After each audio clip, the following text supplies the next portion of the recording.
neither will Prince William's statement today. It seems unlikely that is going to stop people from having discussions around it.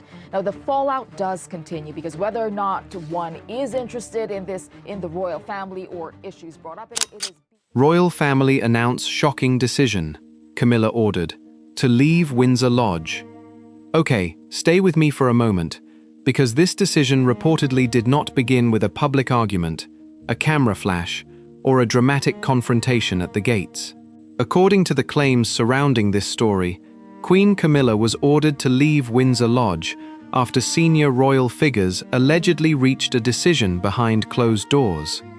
What makes it different is the claim that the palace had already been examining her right to remain there before Camilla was told that her position was no longer secure. Now, watch this carefully. The issue reportedly went far beyond furniture, renovations, or who was allowed through a particular door. Behind the scenes, questions were allegedly being raised about the future of the residence, household arrangements, access, spending, and an unresolved question surrounding the authority under which Camilla was occupying Windsor Lodge. By the time the situation reached its breaking point, officials were reportedly no longer asking whether changes should be made. They were examining whether Camilla could remain at all. And that is where this story takes a much darker turn. The reported decision was not simply a request for Camilla to reconsider how she used the residence. It was an alleged order for her to leave. The palace was reportedly preparing for a change of control, while Camilla and her advisors were still operating as though her position inside Windsor Lodge was secure. The difference between those two realities is what turned a private disagreement into a serious royal crisis. The most unsettling part was the timing. According to the account, Camilla was not given the opportunity to watch the decision develop in public. The groundwork had allegedly been laid quietly, with records being examined, concerns being reviewed, and questions being directed toward the arrangements governing the lodge. By the time the matter reached Camilla, the decision was reportedly much further along than she had realized. Hi viewers, if you were told that someone had been quietly preparing a decision that could take your place away while you still believed everything was secure, would you want the truth exposed before the decision became permanent?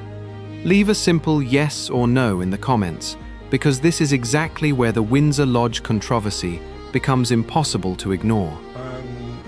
Yeah, I think stuff to do with family overwhelms me quite a bit.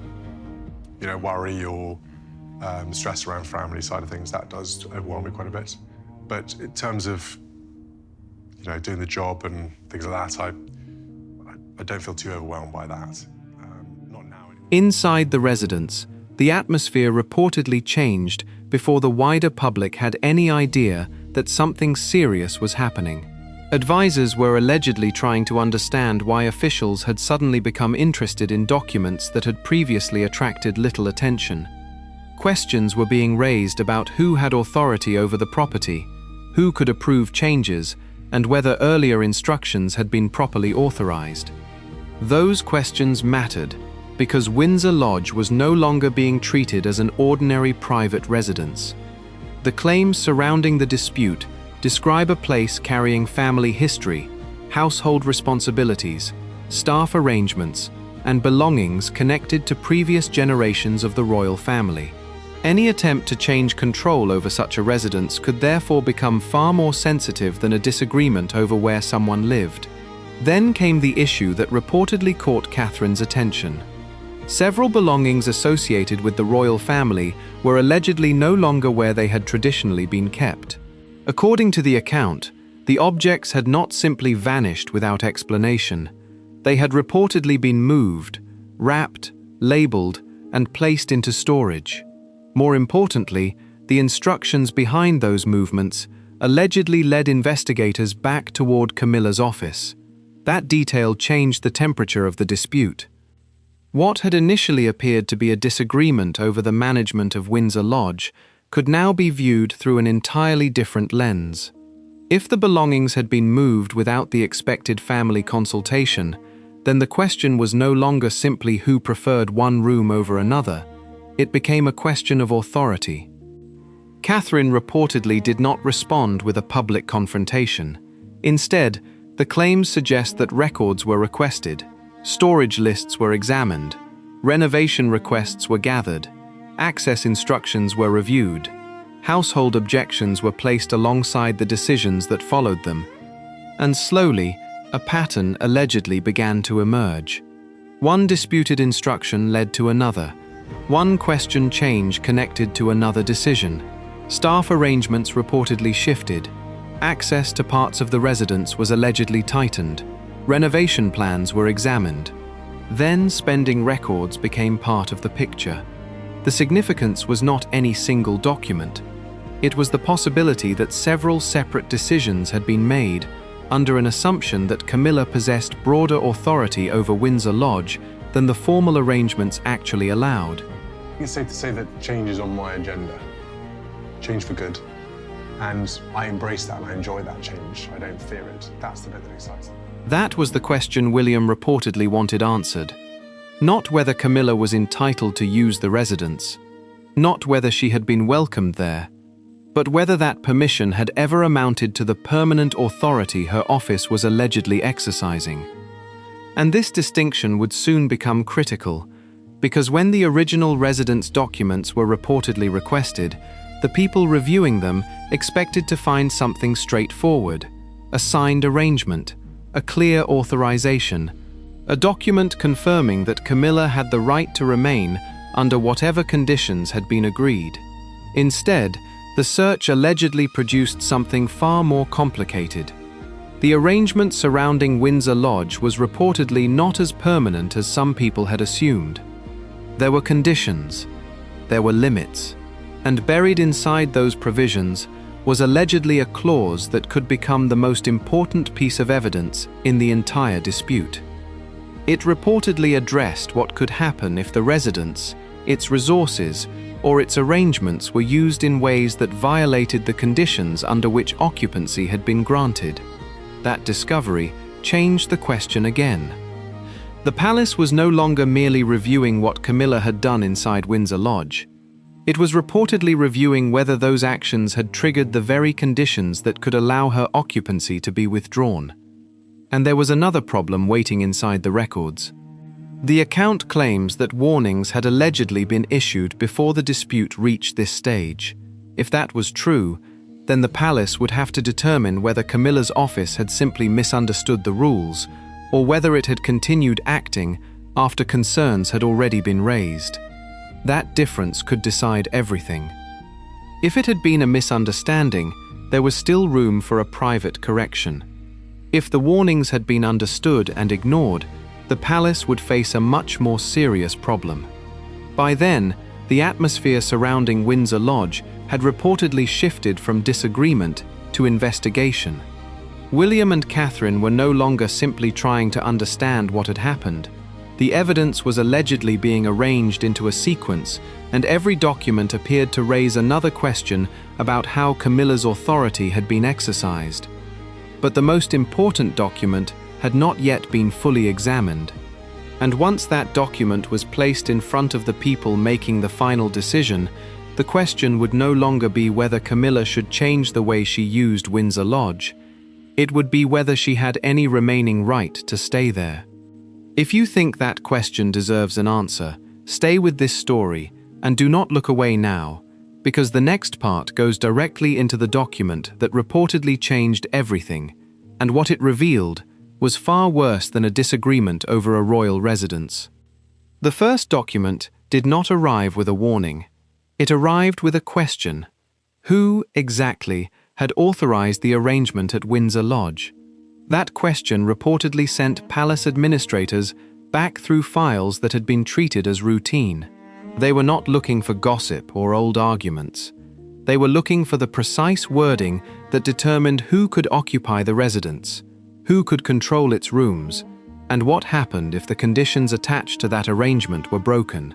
I think the Queen's statement is the classic lawyer's thing, is to say as little as possible, as diplomatically as possible. But the words, recollections may differ, is diplomats speak for we don't agree with her version of the truth. The search became more difficult because several records pointed in different directions. Notes referred to household permission. Other paperwork described ongoing administrative oversight. Private assurances were mentioned, but the formal file was what mattered. That distinction now sat at the center of the dispute. According to the claims surrounding the case, William wanted the original documents rather than summaries prepared by aides. He wanted the terms exactly as they had been recorded. No interpretation, no convenient explanation, no assumption that a royal title automatically settled the question. That request reportedly made people inside the household uncomfortable. A senior royal can rely on ceremony, tradition, and personal relationships for years without anyone forcing every decision into a formal record. But once a residence becomes the subject of an internal review, informal understandings become much harder to defend. The records were therefore examined line by line. The first important discovery concerned occupancy. The wording reportedly did not describe Windsor Lodge as an unrestricted personal residence. Instead, the arrangement appeared to depend on conditions governing its use and administration. That did not automatically mean Camilla had done anything wrong. It did, however, mean that her position was not as simple as some advisors had apparently assumed. Then another section drew attention.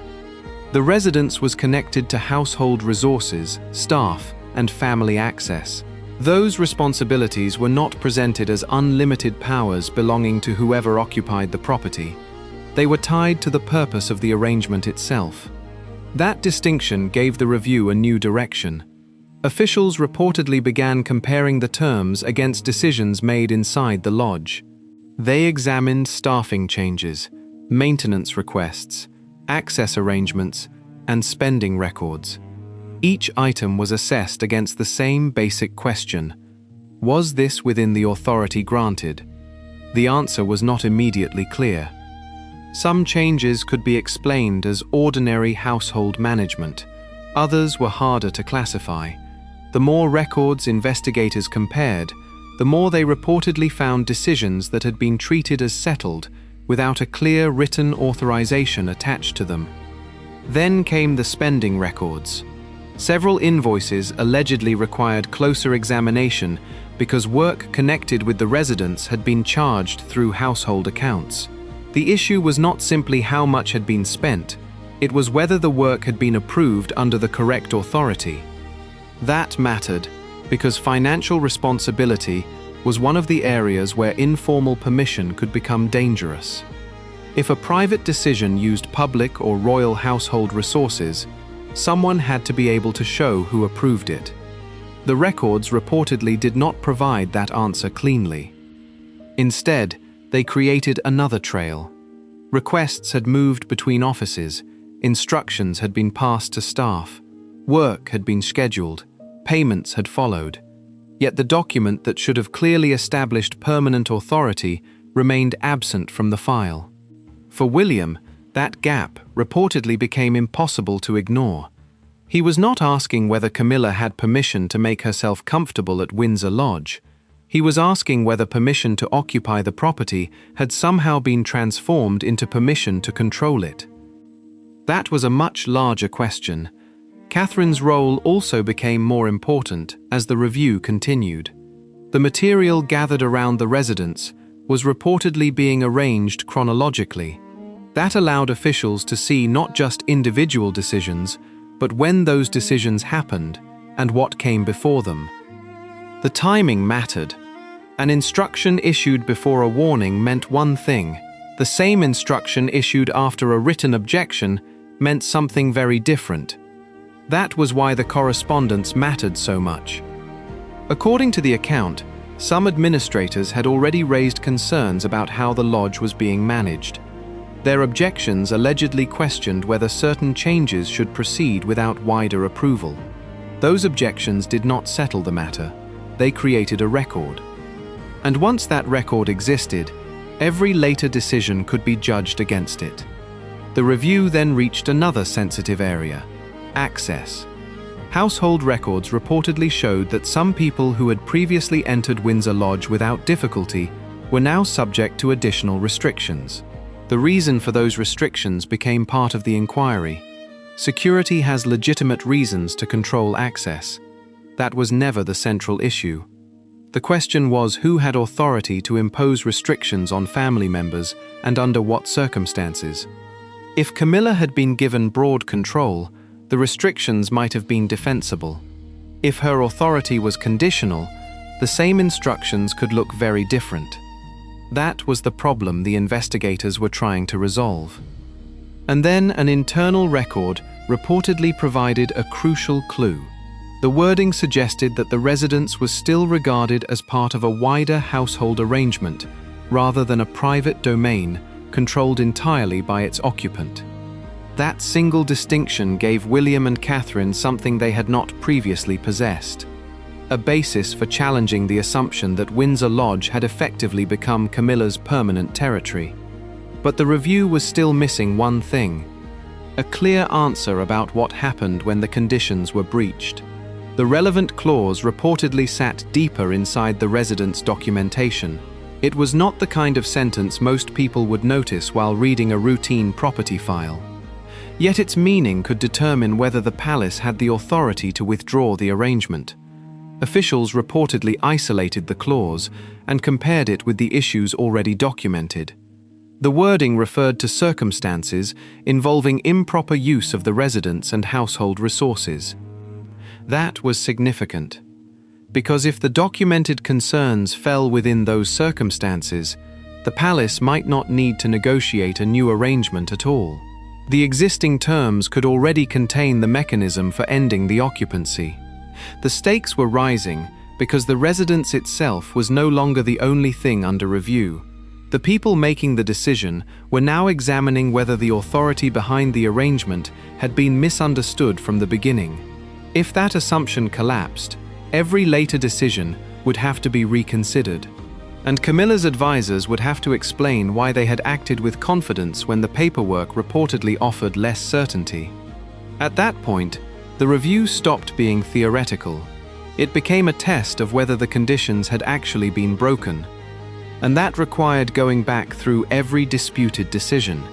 The investigators reportedly examined who requested each change, who received the instruction, who carried it out, what resources were used, and whether any objection had been recorded before the action occurred. The pattern became clearer with every comparison. Some decisions had ordinary explanations. Others appeared far harder to justify. But the most damaging question was still unanswered. Had Camilla's office been warned that its authority was conditional before those decisions were made? If the answer was yes, then the palace was no longer dealing with uncertainty. It was dealing with a possible record of repeated decisions made despite objections. That would change the entire balance of the case, and that is why the next document mattered more than every invoice, access list, and administrative note that had come before it. It reportedly contained the warning that could show whether Camilla's office knew the limits and chose to proceed anyway. If that evidence matters to you, do not scroll away now, because the next part reportedly exposes the warning that turned a palace disagreement into something far more serious, and staying silent after hearing what came next would mean letting the most important part of this story pass without scrutiny. The warning was already there. That was the detail that reportedly changed the entire Windsor Lodge review. According to the claims surrounding the case, officials did not discover a vague concern buried in an old file. They found correspondence indicating that questions about authority had allegedly been raised before some of the disputed decisions were carried out. That distinction mattered. A warning given after a controversial decision could be dismissed as an attempt to correct something that had already happened. A warning given before the decision created a completely different problem. It meant the people involved had allegedly been told there was a limit, and the palace now had to determine what happened after that limit was explained. The correspondence was reportedly placed beside the residence records. then beside the access instructions, then beside the spending information. The sequence began to matter more than any individual document. According to the account, the first warning concerned changes inside the residence. Officials allegedly questioned whether certain alterations could proceed without wider household approval.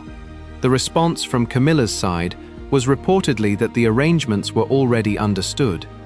That answer might have ended the matter if the formal records supported it. But the records were now being examined precisely because they appeared not to provide the certainty that had been assumed. The next warning reportedly concerned family belongings. Items associated with previous generations had allegedly been identified for removal or storage. Administrators questioned whether those objects could be moved without consultation. Again, the concern was recorded.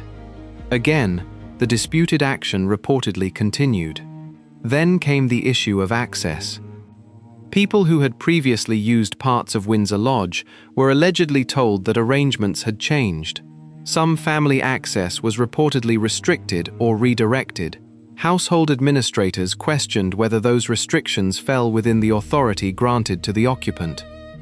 Once again, the matter entered the record. 3 separate areas were now connected by the same underlying question. Who had authorized these decisions? The answer reportedly kept pointing toward Camilla's office. But that still did not prove that the decisions had been unauthorized. The crucial issue was whether Camilla had been given sufficient authority to make them. That was why William reportedly insisted on seeing the original arrangement rather than relying on statements from aides. The wording became critical. The residence documentation allegedly described continued occupancy as conditional. It did not simply hand unrestricted control of Windsor Lodge to the person living there. Certain responsibilities remained connected to the wider household administration. Then came the clause that reportedly changed the direction of the review. According to the claims, the arrangement contained provisions allowing the household to withdraw occupancy if the property or associated resources were used improperly, or if the conditions attached to the arrangement were repeatedly breached. That clause did not automatically prove misconduct. It did something more important. It gave officials a mechanism they could examine. The palace now had to compare the alleged breaches against the conditions written into the residence arrangement. That process reportedly became exhaustive. Renovation requests were checked against approval records. Staff changes were checked against administrative instructions. Access restrictions were compared with household responsibilities. Spending records were examined for evidence of proper authorization. Storage instructions were matched against correspondence concerning family belongings, and the warnings were placed beside the decisions that followed them. The picture reportedly became increasingly difficult to dismiss as a simple misunderstanding. One disputed decision could have been explained. 2 might have been coincidence. But a sequence of decisions, each followed by another objection, created a pattern that demanded an explanation. The most sensitive issue remained the belongings. According to the account, one staff member had retained documentation connected to the movement of objects into storage. That record allegedly showed that the transfer had been planned rather than accidental. The timing was especially important. The belongings were reportedly moved before a scheduled family visit, while questions about their status were still unresolved. If the account was accurate, that meant the decision was made despite an existing objection. Catherine's role in the review therefore became more significant. She was reportedly not simply collecting complaints, she was preserving the sequence. First came the instruction, then the warning, then the action, then the consequence. That sequence allowed William to examine the dispute without relying on personal accusations. The documents could speak for themselves. But Camilla's advisors reportedly had one argument that could still change everything. They claimed that King Charles had approved her use of Windsor Lodge. That possibility could not simply be ignored. If Charles had explicitly authorized the disputed changes, the palace would have to explain why the formal records appeared more restrictive. Officials therefore reportedly searched for evidence supporting the claim. They looked for a signed instruction, a written authorization, a formal amendment, a message from the appropriate office. Anything that could demonstrate that Camilla had been granted authority beyond the conditions described in the residence documents. According to the claims, nothing decisive appeared. There may have been private conversations. There may have been informal assurances. There may have been an understanding between senior members of the family. But none of those possibilities answered the central question: where was the written authority? Without it, Camilla's position became increasingly dependent on an interpretation of what Charles had allegedly intended. William reportedly wanted something stronger than interpretation. He wanted proof. That was when the dispute moved from the residence itself to the limits of royal authority. A crown could command attention. A royal relationship could influence decisions. But formal arrangements still contained conditions. And if those conditions could be enforced, then status alone could not guarantee continued occupancy. The review team reportedly tested the clause against the evidence again. The spending questions, the access changes, the staffing decisions, the movement of belongings, the warnings, the disputed authority. Each issue was considered separately before being viewed as part of the larger sequence. The conclusion was reportedly uncomfortable. The residence arrangement could potentially be withdrawn if the alleged breaches were established. That did not mean Camilla had already been removed. It meant the palace now had a legal and administrative route to do it. And there was another problem. If officials proceeded, the decision could embarrass the royal family itself. A public order forcing the Queen Consort from a royal residence would create questions immediately. Why had she been allowed to use the property in the first place? What had Charles known? Who had approved the changes? Why had staff concerns allegedly been ignored? Every answer could create another controversy. That is why the decision was reportedly handled quietly. The palace had to decide whether to confront the issue publicly or resolve it before the dispute became impossible to contain. William and Catherine reportedly favored a controlled approach. The objective was not to create a spectacle. It was to restore the boundaries of the arrangement.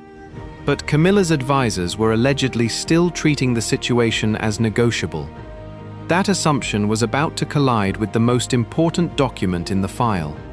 The formal notice was reportedly being prepared. It would not ask Camilla whether she wished to leave. It would reportedly state the conditions under which her occupancy was ending.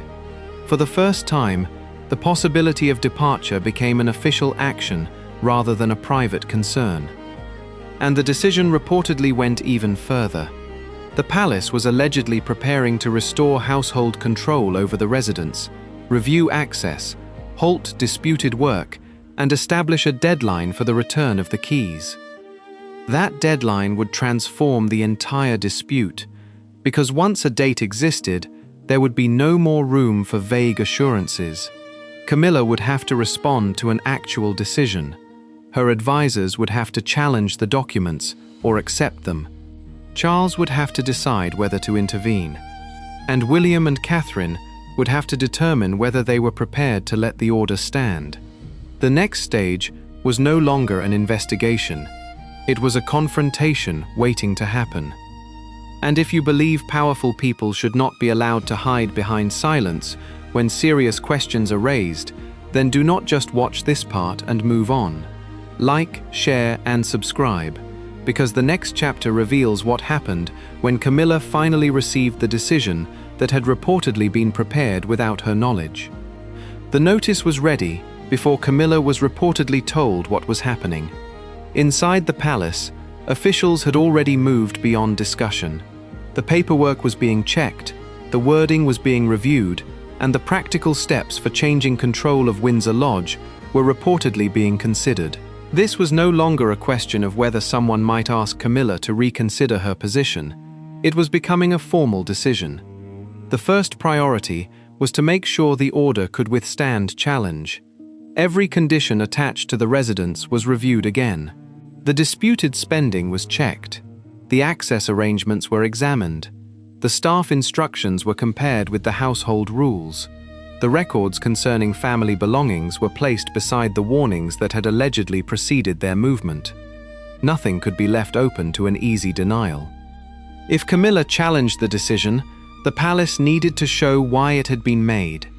That meant the final review reportedly focused on one central issue: whether the conditions governing her occupancy had been breached sufficiently to justify withdrawal.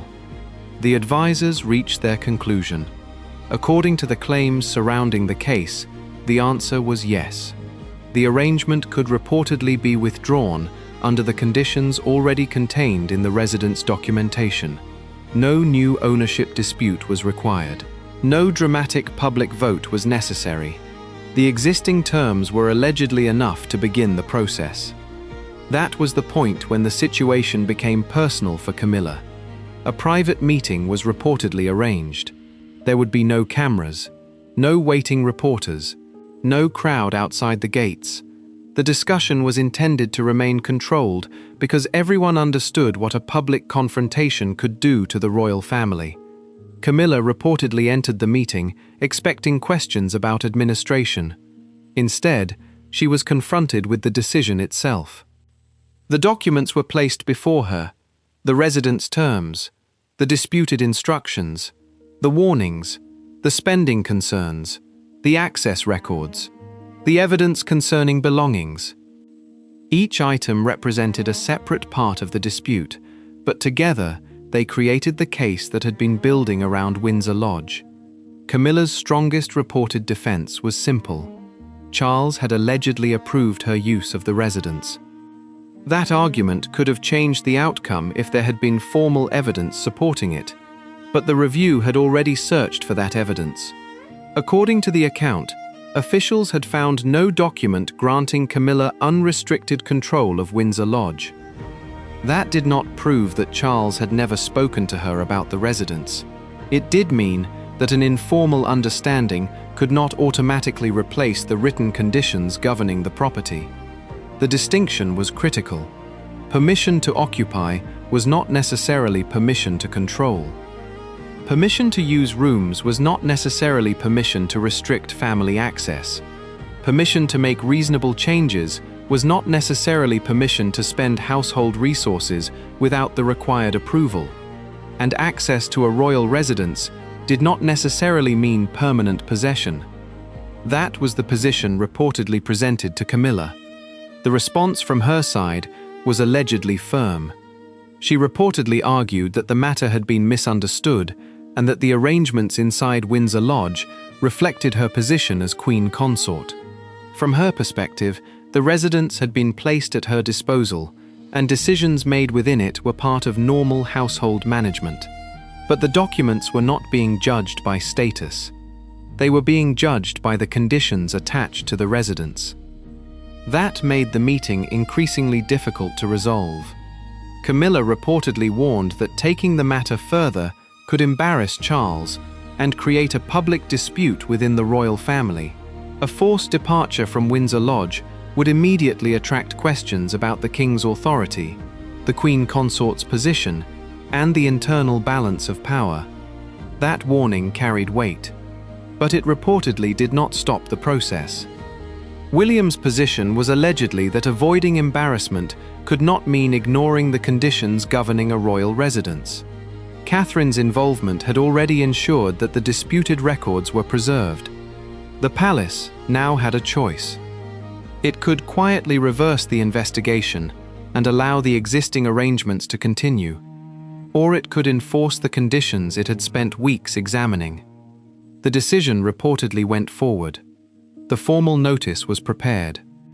Its language was reportedly direct. The disputed changes were to stop.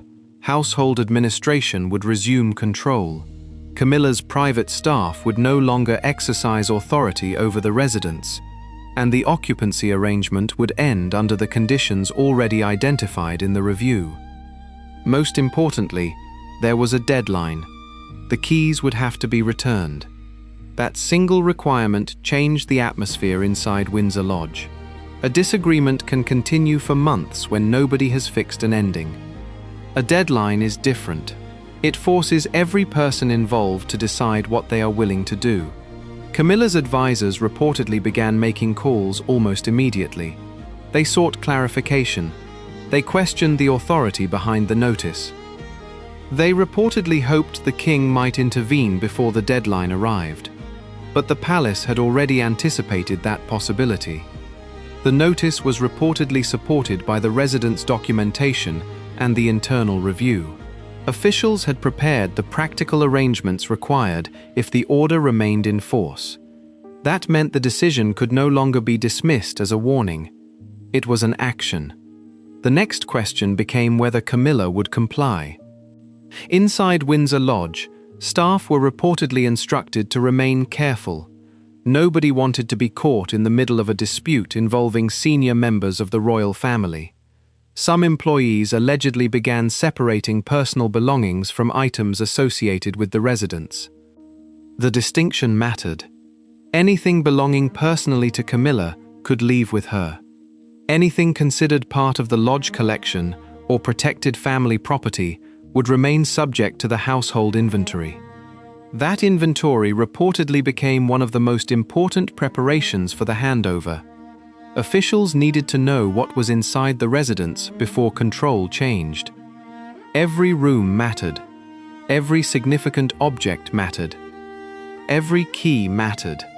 The palace could not afford another dispute over what had been removed or what had been left behind. That is why the handover process was reportedly designed to be methodical. There would be no argument over memory. No reliance on verbal claims. No assumption that everyone agreed about ownership. The records would determine what happened. The deadline approached, and then another complication reportedly emerged. Camilla's advisors allegedly believed the decision could still be stopped if Charles intervened directly. That possibility created the final uncertainty. Would the king challenge the decision? Would he defend Camilla's continued occupancy? Or would he allow the formal conditions to stand? No clear public answer appeared. The silence increased the pressure. Because without a direct intervention, the notice remained active. William and Catherine reportedly understood what that meant. The process had reached the point where they could no longer control how the story would be interpreted outside the palace. If Camilla left quietly, people might assume she had chosen to move. If she resisted, the dispute could become public. Either way, the palace had to prepare. Officials reportedly arranged for household representatives and security personnel to oversee the transition. The objective was to prevent confrontation and protect the residents while the inventory was completed. Then the final confirmation reportedly arrived. The deadline would stand. Camilla would have to leave Windsor Lodge. There would be no extension simply because the decision was uncomfortable. No additional period would be granted because the issue involved the king. The order was reportedly moving from paper into reality, and this was the moment the title's most shocking detail became clear. Camilla had not merely been asked to consider another residence. According to the claims, she had been ordered to surrender Windsor Lodge after the palace concluded that the conditions governing her occupancy had been broken. But one question still remained. How would the handover actually happen? Because the palace could prepare documents in private. It could review records. It could establish authority. But when the officials arrived at Windsor Lodge, Camilla would have to face the decision in person.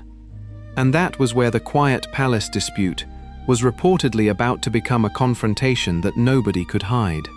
If you have followed this far, do not stop now. Like, share, and subscribe if you believe a decision this serious deserves to be followed all the way to the final moment. Because the next chapter is where the order reportedly becomes real. The doors are opened, the keys become the issue, and the situation gets far worse overnight. The keys were on the table, and for the first time, the order to leave Windsor Lodge was no longer a threat on paper tonight. According to the claims surrounding the dispute, household officials arrived at the residence with one purpose: to complete the transfer of control. They were reportedly prepared with inventories, security arrangements, and instructions covering every room. There was no public spectacle waiting outside. The palace had apparently chosen a quieter approach, one that would make the handover difficult to turn into a theatrical confrontation. Inside, the atmosphere was reportedly tense. Camilla's staff were already separating personal belongings from items connected to the residence. Files were being gathered, garment cases were moved, photographs were wrapped, boxes were labeled. Every object had to be identified before it could leave. That process created an immediate problem. Not everything inside Windsor Lodge could simply be claimed as personal property. Some items were reportedly considered part of the residence or connected to the wider royal collection. Others had histories that stretched back through earlier royal households. The inventory team therefore had to make decisions based on records rather than personal assertions. One disputed item reportedly became a test of that rule. An aide identified it as belonging to Camilla's personal effects. The inventory reportedly listed it differently. When supporting documentation was requested, none was immediately produced. The item remained where it was. That moment mattered because it showed how different the residence looked once informal authority had been replaced by documented procedure. For months, according to the account, decisions had allegedly been made through private instructions and assumptions about who held power. Now, every claim had to be supported. Then the final confrontation reportedly came at the entrance hall. Camilla appeared and questioned the authority of the officials overseeing the transfer. Her position, according to the account, was that discussions involving the king were still possible and that the residence should not be surrendered before those discussions were completed. The officials reportedly pointed to the notice. The deadline had passed. The order was active. Any further discussion with Charles would not automatically suspend it. That answer reportedly changed the atmosphere immediately. Camilla's advisors were no longer negotiating over what might happen. They were confronting something that had already happened. The residence had been returned to household administration. The dispute then moved to one final practical issue. A key was reportedly being withheld. The room connected to it could not be treated as an exception simply because the key remained in private hands. Officials reportedly explained that the room would be opened, its contents documented, and the refusal recorded if the key was not surrendered. There was no shouting. No dramatic scene was required. The authority was already written into the order. The key was eventually handed over. By the afternoon, Camilla's personal staff were reportedly leaving in stages. Vehicles carried personal belongings away from Windsor Lodge, while officials continued checking packages against the inventory. The palace now faced another problem. What would it tell the public? A completely silent departure could allow speculation to grow unchecked. A detailed public explanation could expose sensitive family disagreements and raise questions about Charles's role. The royal family therefore had to decide how much to say. According to the account, William and Catherine supported a controlled confirmation that Camilla had vacated Windsor Lodge and that household administration had resumed control. The significance of that confirmation was larger than the residence itself. It meant the palace was acknowledging the outcome rather than allowing the departure to be explained as an ordinary relocation. The story had reached its most important point. Camilla had reportedly entered the dispute believing that her position at Windsor Lodge was secure. The review had challenged that assumption. The documents had allegedly exposed conditions. The warnings had raised questions about decisions made after objections. The final notice had turned those questions into an official action. and now the keys were no longer hers to control. But the aftermath raised a question that could not be ignored. What happened to the belongings that had triggered the investigation? Household staff reportedly returned to the records and began checking items that had previously been moved into storage. Objects connected to earlier generations were identified. Inventories were compared with photographs and previous room arrangements. The process was not putting furniture back. It was about establishing what had been moved, why it had been moved, and whether anything had been removed from Windsor Lodge without proper authority. One sealed box reportedly received particular attention. Its contents were connected to the earlier dispute and had allegedly been scheduled for transfer. The box remained in the household inventory while officials determined its proper status. That detail gave the entire controversy a final twist. The original concern had not been about luxury or decoration. It had been about control. Who could decide what remained inside Windsor Lodge? Who could remove family belongings? Who could restrict access? Who could authorize spending? And ultimately, who had the right to decide whether Camilla could remain? Those questions had now produced an answer, at least according to the claims behind the story. The residence was back under household administration. The disputed work had reportedly stopped. The private staff no longer controlled access. The inventory process had begun, and Camilla had left. Yet the consequences did not end at the gates. The dispute reportedly forced attention onto the way royal residences were managed. Verbal instructions could no longer carry the same weight without supporting documentation. Staff were expected to understand exactly who had authority before acting. Household administrators became more cautious about access, spending, and changes to shared properties. That may now be the most lasting consequence. The Windsor Lodge controversy was no longer simply about one person leaving one residence. It had exposed the danger created when private assumptions collide with formal rules.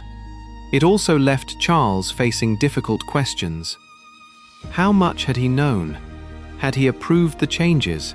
Had his name been invoked to justify decisions he had never formally authorized? And if he had known, why had the written conditions remained unchanged?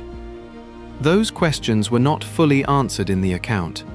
That silence matters, because the removal of Camilla reportedly resolved the immediate dispute, but it did not erase the uncertainty surrounding how the situation developed. Catherine's approach also carried its own lesson. She had reportedly resisted turning the disagreement into an immediate public confrontation. Instead, records were gathered, and the evidence was allowed to build. By the time action was taken, the argument was no longer based on personalities. It was based on documents. William followed the same principle. The final decision was reportedly not presented as punishment for a personal disagreement. It was framed around authority, conditions, access, property, and household administration. That distinction allowed the palace to act without turning the dispute into an open personal battle. And perhaps that is why the ending was so powerful. There was no grand speech, no public humiliation, no dramatic announcement from the gates. There was simply a residence that had changed hands, a set of keys that had been surrendered, and a royal family forced to confront questions that had allegedly been left unanswered for too long. For Camilla, the reported departure from Windsor Lodge represented the collapse of an assumption. For William and Catherine, it represented the enforcement of a boundary. For the palace, it created a precedent. Authority could not depend entirely on confidence, proximity, or private assurances. If the written conditions said otherwise, those conditions could eventually become decisive. And that is what makes the alleged Windsor Lodge decision so difficult to dismiss as a simple change of residence. The real controversy was never just about where Camilla slept. It was about who controlled the space, who controlled the decisions, and whether anyone could exercise authority beyond the limits attached to it. If this story made you question how much can happen behind palace doors before the public hears a word, do not let the conversation end here. Like this video, share it with someone who follows the royal family, subscribe to this channel, and turn on notifications. Staying silent lets unanswered questions disappear. Your support keeps the pressure on the stories that powerful people would rather leave in the shadows, and the next video coming on this channel goes even deeper. Because what happened after Windsor Lodge reportedly opened a much bigger and far more uncomfortable question.